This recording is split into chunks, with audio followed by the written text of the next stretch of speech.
Olá, eu sou o Macorati e essa é a nossa videoaula semanal, publicada toda segunda-feira no portal macorati.net.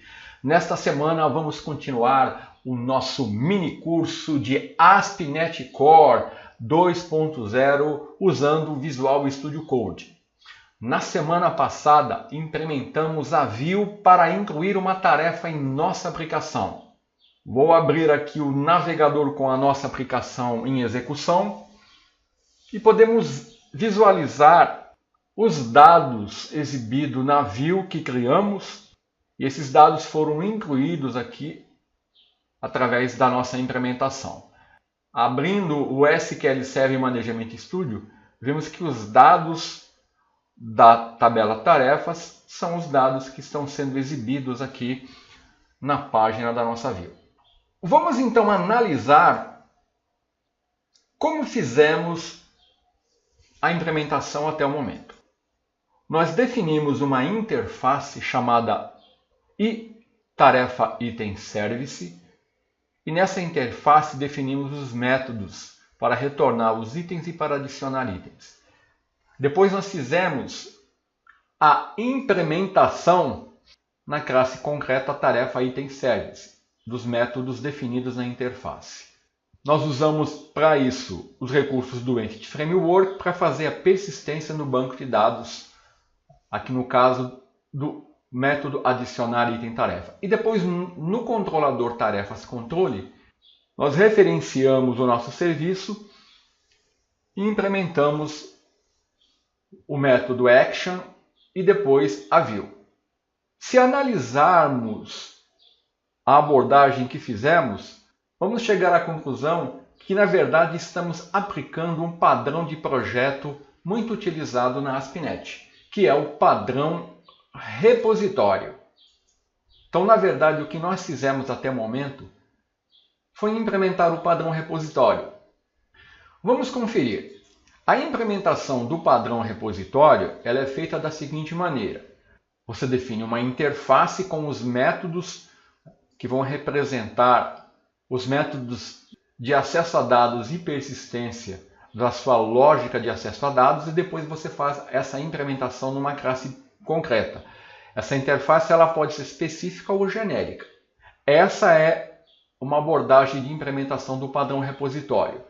O que nós fizemos foi basicamente isso. Definimos uma interface, definimos os métodos do nosso serviço e fizemos a implementação numa classe concreta, o que nos remete ao padrão repositório. Mas por que fizemos isso? Por que nós não usamos uma abordagem onde nós podíamos fazer o seguinte? Ao invés de definir uma interface e uma classe concreta, nós poderíamos ter definido o código de acesso e persistência de dados no nosso controlador. E essa figura representa isso. Aqui nós não estamos usando o padrão repositório. Aqui o que está acontecendo? O nosso controlador está acessando diretamente o Entity Framework Core, criando uma dependência direta com o framework.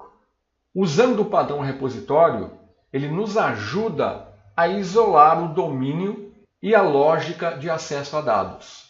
É isso que faz o padrão repositório. A nossa implementação, usando o padrão repositório, ela isola o nosso controlador da nossa lógica de acesso a dados definido no Entity Framework. Então, ao invés dessa abordagem, nós temos essa abordagem, que é mais robusta. A definição do padrão repositório, dada por Martin Fowler, é a seguinte. O padrão repositório ele faz a mediação entre o domínio e as camadas de mapeamento de dados, agindo com uma coleção de objetos de domínio em memória. Assim, no nosso serviço que criamos, nós vamos estar tratando com objetos de domínio em memória. E quais são as vantagens de utilizar o padrão repositório? Eu elenquei 3 vantagens. Ele vai desacoplar a sua aplicação dos frameworks de persistências, como o Entity Framework Core. Assim, você pode substituir esse framework por qualquer framework ou qualquer repositório de dados. Ele vai minimizar a lógica de consultas na sua aplicação, evitando consultas esparramadas pelo seu código. Ele vai encapsular a lógica das consultas no repositório. na nossa implementação. Ele vai facilitar a realização de testes unitários na sua aplicação. É por isso que nós utilizamos essa abordagem e no transcorrer desse curso eu vou continuar usando essa abordagem e a seguir nós vamos definir os métodos para alterar, deletar os itens da tarefa, definindo os métodos na interface, fazendo a implementação na classe concreta e referenciando os serviços no controlador. Depois, basta criarmos as respectivas views para interagir com o usuário. Nessa aula eu vou fazer a implementação da exclusão de um item de tarefa. Para isso eu vou definir dois métodos na interface, deletar item e o getTarefaById. Fazer a implementação do deletar item e do getTarefaById na nossa classe concreta e definir o método action getPost para fazer efetivamente a deleção no nosso controlador e depois eu vou criar a view. Então eu vou abrir o nosso projeto, vou pará-lo aqui, né, porque ele está em execução. Vou fechar a janela do terminal e vou iniciar a implementação no serviço abrindo a nossa interface. Aqui eu vou precisar definir dois métodos.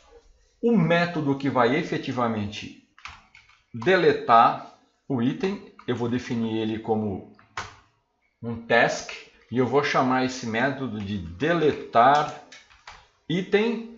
E para fazer isso eu tenho que informar o ID do item que eu quero deletar. Para mim poder usar esse método, eu vou ter que definir um outro método que vai me retornar um item do tipo tarefa item, que eu vou chamar de getTarefaById e que eu vou localizar pelo seu ID.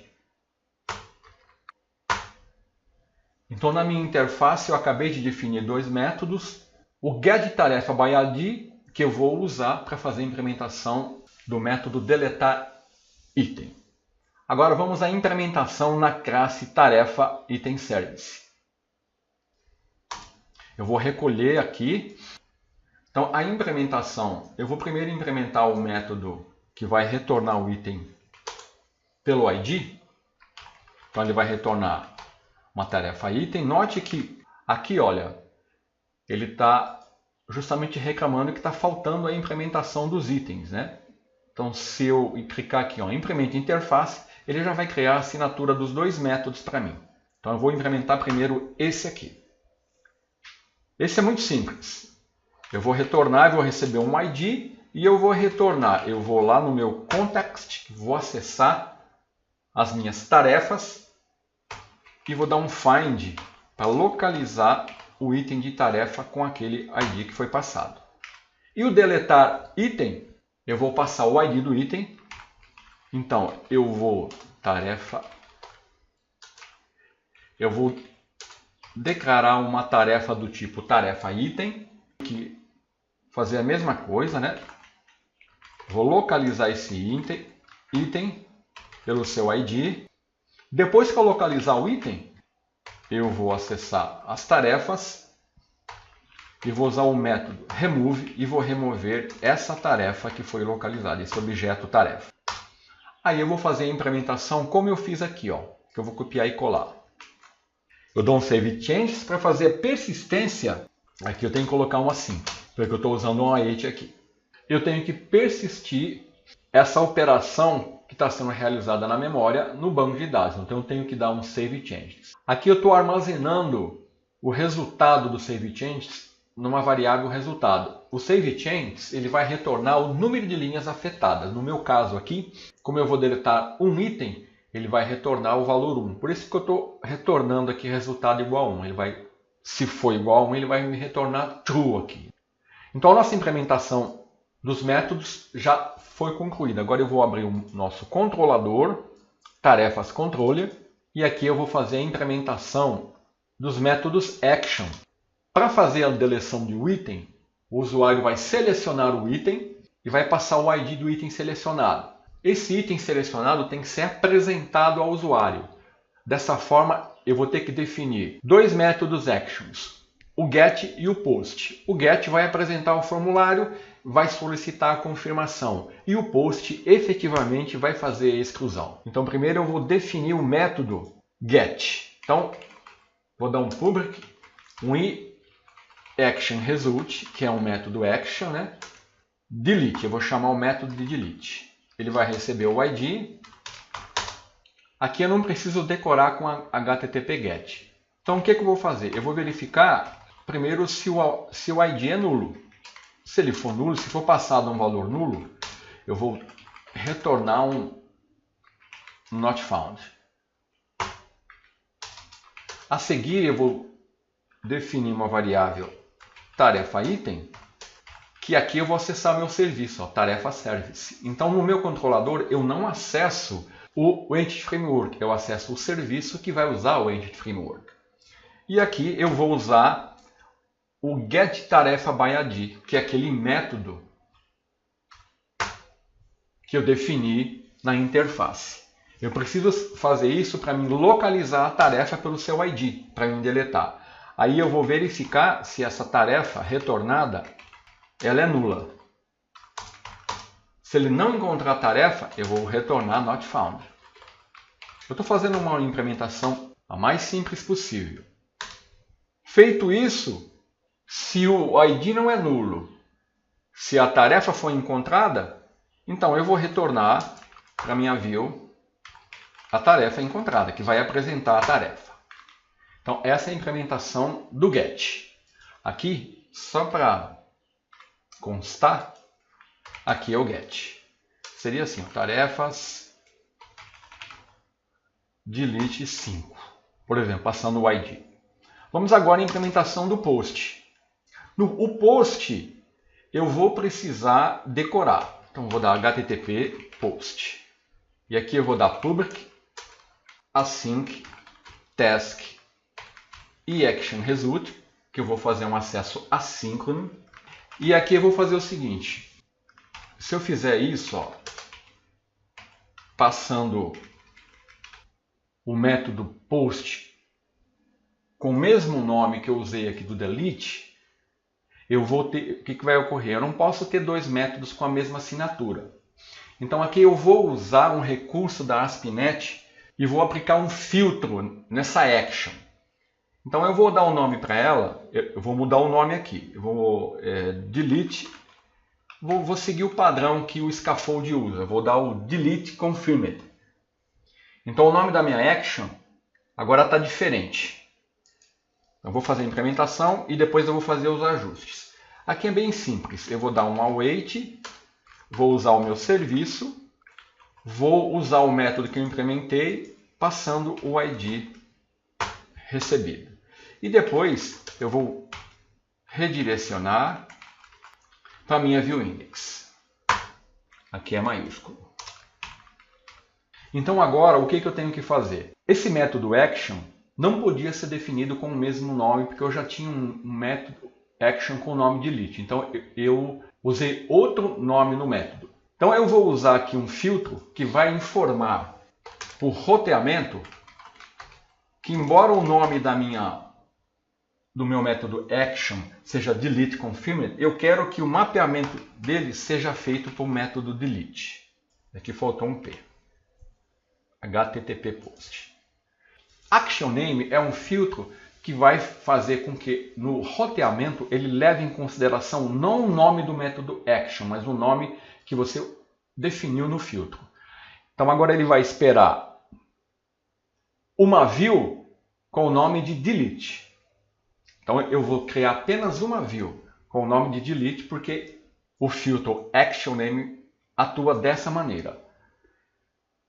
Você usa esse filtro nessas situações, quando você tem dois métodos action com o mesmo nome, isso não pode acontecer, você aplica o filtro de forma a que você não tenha que criar duas views. Vou criar apenas uma view. Essa é a nossa implementação. Eu vou dar um .NET Build para ver se tem algum erro. E na próxima aula eu vou fazer a implementação da view. Ó, 0 aviso, 0 erro. Então, para concluir, fizemos a implementação, fizemos a definição dos métodos na interface, implementamos aqui na classe concreta, o que na verdade estamos fazendo é implementando um padrão repositório. E fizemos a referência aqui no nosso controlador, definindo o método ActionDelete e usando o recurso ActionName para aplicar um filtro onde a view e o mapeamento vão ser feitos com o nome de delete, enquanto que o nome do método é deleteConfirmed. Então não temos nenhum erro, então falta somente implementar a view, que vai apresentar e solicitar a confirmação e usar o método para deletar o item. Então até a próxima semana.